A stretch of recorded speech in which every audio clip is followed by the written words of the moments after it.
Assalamualaikum warahmatullahi wabarakatuh. Kenalkan, saya Hawi Malalina dari program studi Ilmu Komunikasi.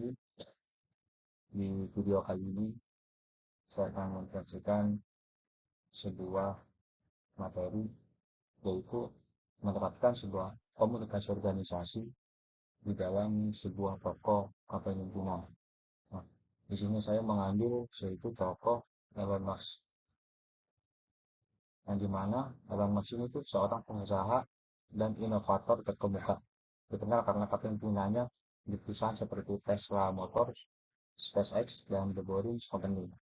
Komunikasi organisasi yang dikedepankannya menjadi salah satu kunci keberhasilan perusahaan-perusahaannya.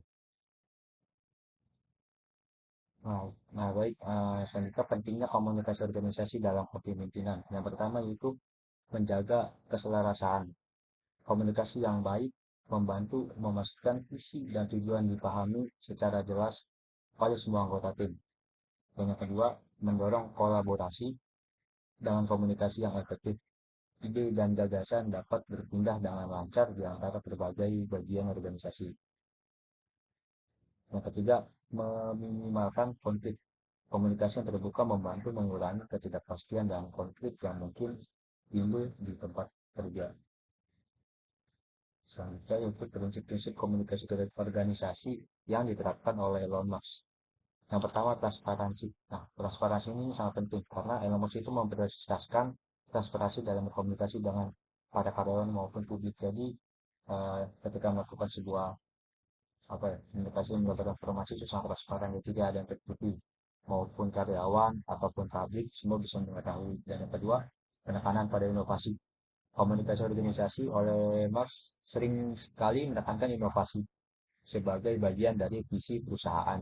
Dan yang ketiga, pemecahan masalah terbuka. Nah, di perusahaannya yaitu mendorong komunikasi yang membantu pemecahan masalah secara terbuka dan efisien.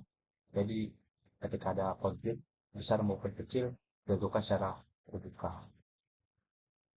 Nah, selanjutnya itu studi kasus Tesla Motors. Ya, itu ada 400 mobil listrik terjual.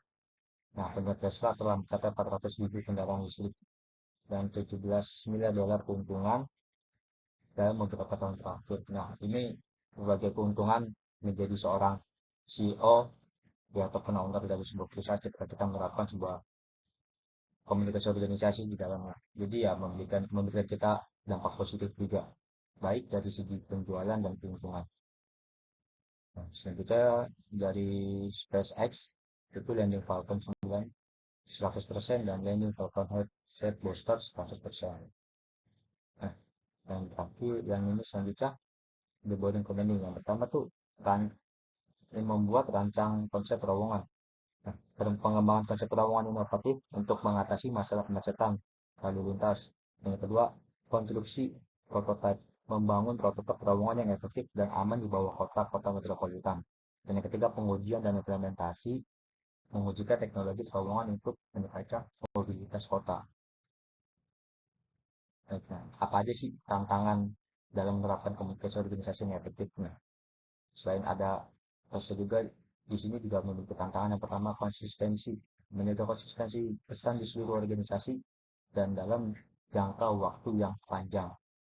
Dan juga penyesuaian budaya. Komunikasi yang efektif harus mampu disesuaikan dengan budaya organisasi yang beragam. Dan selanjutnya terakhir itu ketidakpastian global.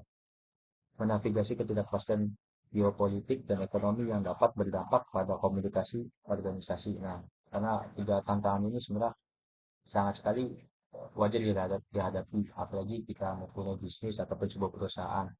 Menjaga konsisten juga nggak begitu mudah karena banyak anggota karyawan yang kita naungi, dan juga dari segi kita berkomunikasi pasti ada keterbatasan dari budaya masing-masing serta keterbatasan global karena pasang surut kita seperti produksi ataupun jual beli.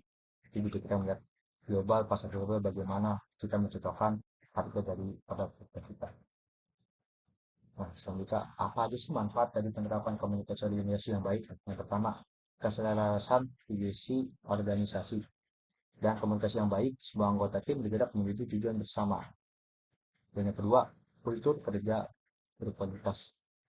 menstimulasi untuk berjalan yang inovatif, terbuka, dan proaktif dalam pemecahan masalah. Nah, seperti kita bekerja dengan sesuai SOP, jadi tidak ada lagi yang bisa melanggar karena sudah ada penentuannya kita lakukan apa dan bagaimana. Dan yang ketiga, kepemimpinan yang tanggap. Nah, memungkinkan kepemimpinan untuk merespon dengan cepat terhadap perubahan dan kesempatan yang muncul. Nah, jadi seorang pemimpin juga dari suatu perusahaan itu juga harus tanggap apa yang diperlukan oleh karyawan, apa yang diperlukan oleh publik. Nah, supaya kita itu mengetahui secara langsung kurang lebihnya bagaimana, karena keputusan itu ada di seorang pemimpin. Yang terakhir, kesimpulan dan pesan utama. Yang pertama, peran kepemimpinan. Nah, kepemimpinan yang kuat mendukung fondasi yang kokoh bagi komunikasi organisasi yang efektif. Dan yang kedua, inovasi dengan komunikasi. Elon Musk telah membuktikan bahwa inovasi dapat diperkuat dengan komunikasi yang baik dan terarah. Yang ketiga, komitmen terhadap visi. Komitmen yang mantap terhadap visi perusahaan diperkuat oleh komunikasi yang konsisten dan terbuka. Jadi sudah sangat jelas dari saya bahwa komunikasi yang jelas, transparan, terbuka, dan juga tanggap secara pemecahan masalah dan konflik itu bisa apa sangat-sangat menerapkan definisi komunikasi organisasi. Jadi, supaya kita juga bisa memahami kurang lebihnya anggota karyawan kita di suatu perusahaan dan juga kemajuan dari sebuah perusahaan. Mungkin cukup sekian presentasi yang bisa saya sampaikan. Kurang lebihnya mohon maaf.